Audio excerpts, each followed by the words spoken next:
Okay, good evening, everyone. Notice is hereby given that in accordance with the Open Public Meetings Act, Chapter 231, the laws of 1975, notice of this meeting has been sent to all school offices, officially designated newspapers, filed with the Township Clerk, and posted in the Board of Education office 48 hours in advance of this meeting. Roll call, please. Certainly. Mrs. Berkowitz? Here. Mrs. Pintarelli? Here. Mrs. Rothenberg? Here. Mrs. Sanande? Here. Mr. White? Here. And Mr. Rossini. Here. Flag salute. I pledge allegiance to the flag of the United States of America and to the republic for which it stands, one nation, under God, indivisible, with liberty and justice for all. Okay.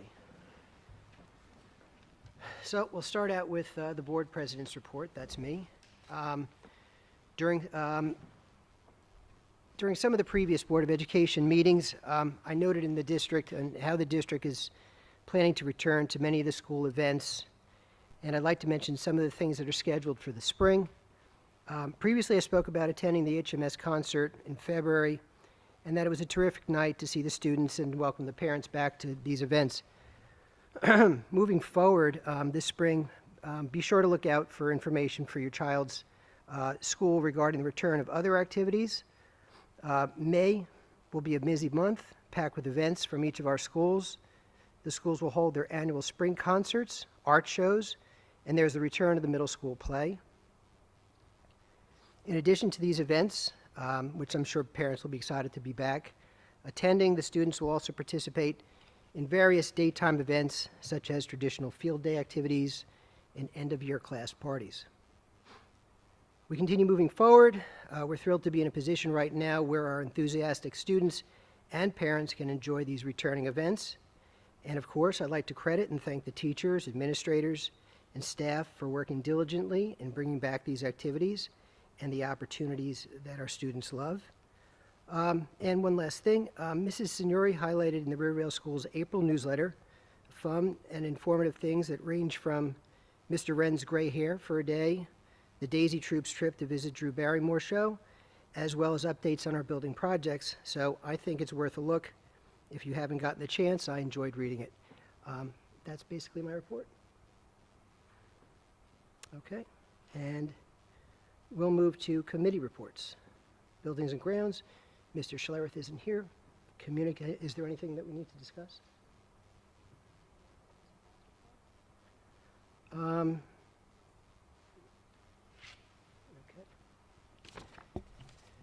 So there was a Buildings and Grounds Committee meeting tonight, and we discussed various aspects. Most particularly, we talked about the ongoing project, the referendum project. So Woodside Elementary's rooftop HVAC and equipment is moving forward. The Holdren Middle School, the addition there is moving forward. We even saw photos of what is going on, that there's been a giant wall knocked down and other things going on there. And with regard to the Roberts Elementary, again, there's the building renovations. There's going to be some shifting of various rooms so that to accommodate the construction or the renovations, and yet we're going to try and do it as seamlessly as possible. Anything else? Okay. Communications and policies, Mrs. Sanande. Okay. We had a virtual meeting last week to discuss several policies which are on and regulations on the agenda tonight, the first reading of those policies. Most of these are state mandated policies, and a couple are new, most are revised, as well as two non-mandated policies that we added. One was a revision and the other was added for subscription busing. And that's the first reading tonight. The second reading will be our next meeting. Okay.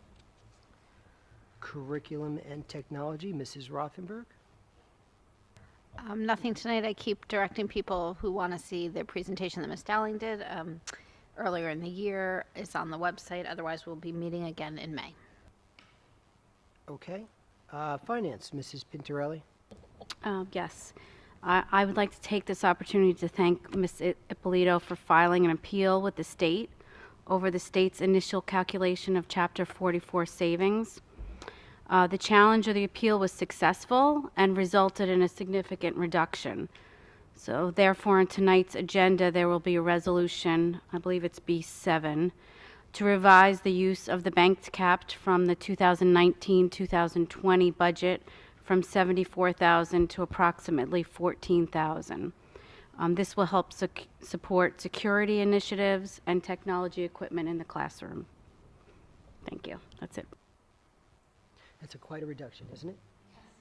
Yeah. Negotiations, I have nothing to report tonight. And again, personnel, Mrs. Pintarelli. Nothing for tonight. Okay, please take note of the committee meeting schedule going forward. And right now, we're going to go to public comments on agenda items only. The Rivervale Board of Education is committed to encouraging the citizens of Rivervale and employees of the Rivervale School District to speak directly to board trustees. In order to facilitate this communication, residents and employees are requested, 1, to sign in before speaking, 2, to maintain an appropriate sense of decorum, and 3, to limit their remarks to no more than 5 minutes. The board will also take under advisement the written comments and opinions of non-residents that are submitted to the board secretary. Being mindful of its responsibility to maintain the orderly conduct of meetings, the board retains the right to rule on such matters as the speaker's right to address the board, as well as the appropriateness of the subject being presented. The board's decision in such matters is final.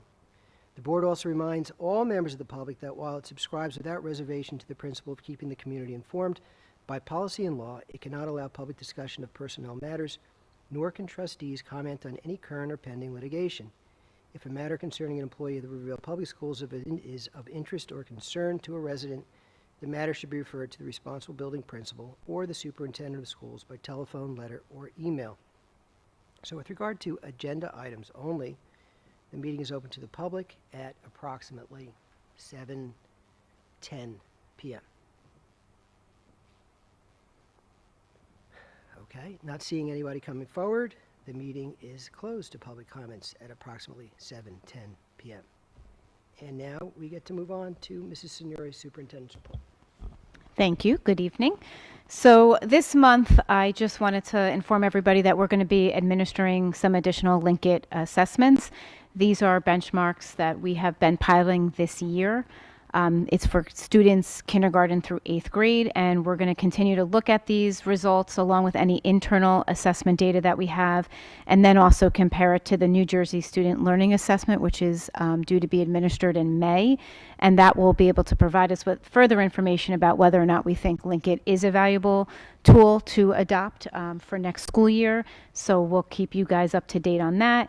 And like I said, just as a reminder, students in grades 3 through 8 will take the New Jersey Student Learning Assessment. Remember, this test hasn't been administered since 2019. The state had canceled it due to COVID, so that is on the docket to return next month. We typically get the NJSLA results sometime over the summer, and then we will be sure to present out on our results in a public forum at a board meeting in the fall. So we'll let the community and you guys know when that will be happening. And that's all I have for this evening. Thank you. Okay, terrific. Now we'll go to Mrs. Ippolito, the board secretary's report. Thank you and good evening. Just a reminder to those board members who have not completed their financial disclosure forms, they are due April 30th. Also, just to notify everybody that our CUSAC fiscal monitoring and walkthrough has been postponed from this Friday, the 8th, to Monday, May 9th. So the conflict with budgets, and the business official from the county reached out and said that he had to postpone.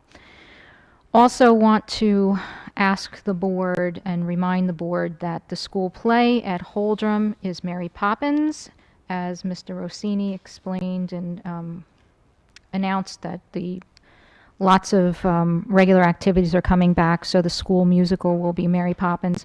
Anyone who's interested in attending, please reach out to my office and we'll advise Holdrum of the board members who are interested in attending.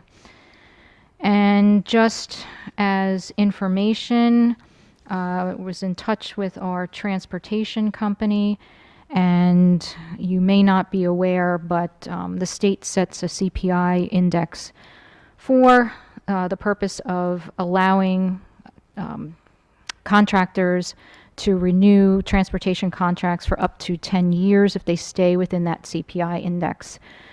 Obviously, with gas prices, the economy, the CPI is not what one would have expected. It's 1.91, great for us, not so great for the contractor. So they are choosing not to renew with us, so we will be forced to go out to bid for transportation services.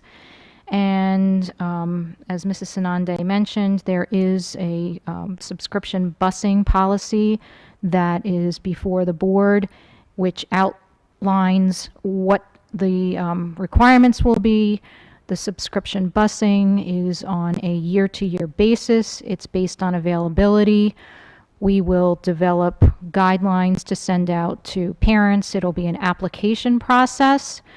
And once we receive the applications, we'll see if there are more individuals that are seeking transportation than have available seating. We would do that on a lottery basis. Also advising the parents that should a situation arise where there are eligible students based on where they live in town, who move into town, and they need those seats, there is a possibility that somebody who has paid for subscription busing will have to give up that paid seat. Obviously, they would get a reimbursement, but they would no longer be able to be transported on the bus. Is there any questions on what I've just said for the board? I think just to be clear, right, my question is, it's not something that's guaranteed at all. It's just a matter of whether there's availability. Is that right? That is correct. So if there is, if years past the buses were more than full, we were not able to offer this service. The projections for next year allows for maybe not on every single bus, but on 2 of the routes there seems to be some availability. So we will communicate that out in the next few months. And that's all I have to report. Thank you. Okay, thank you. So we're going to move on to general resolutions G1 through G5. Will somebody move it, please? So moved. Second, anybody? Second. Okay, and discussion, questions?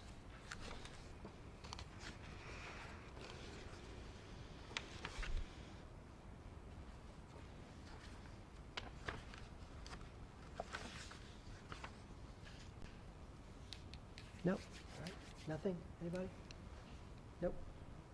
Okay, then roll call vote, please. Certainly. Mrs. Berkowitz? Yes. Mrs. Pintarelli? Yes. Mrs. Rothenberg? Yes. Mrs. Sanande? Yes. Mr. White?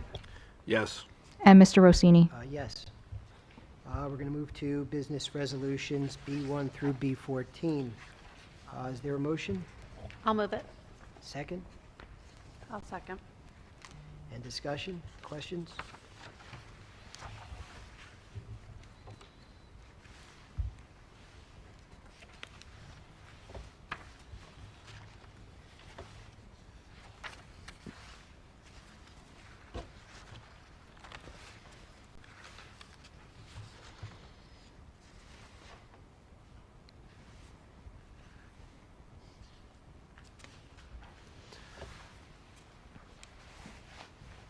Anything? No? Okay. Roll call vote, please. Certainly. Mrs. Berkowitz? Yes. Mrs. Pintarelli? Yes. Mrs. Rothenberg? Yes. Mrs. Sanande? Yes, but I'll abstain from B13. Certainly. Mr. White? Yes. Mr. Rossini? Yes. Okay, moving to personnel resolutions P1 through P8. Motion? I'll move it. Second, anybody? I'll second. Okay, discussion or questions?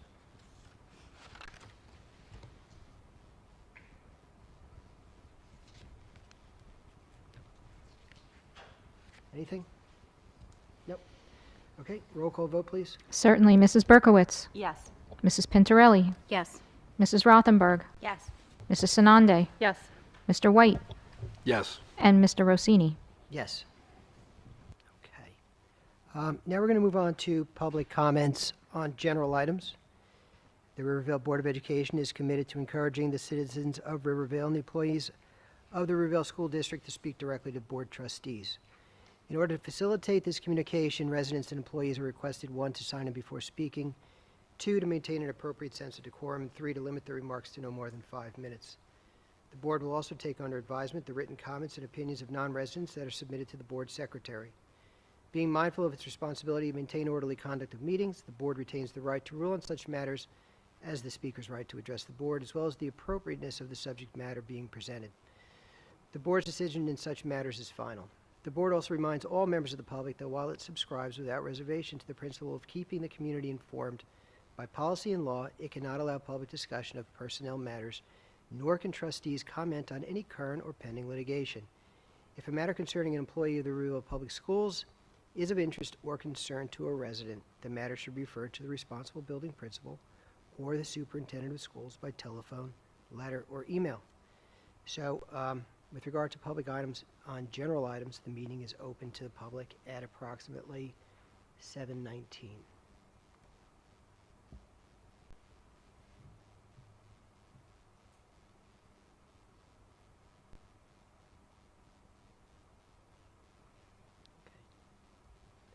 All right, seeing no one who wants to come forward for a general item comment, I will close it.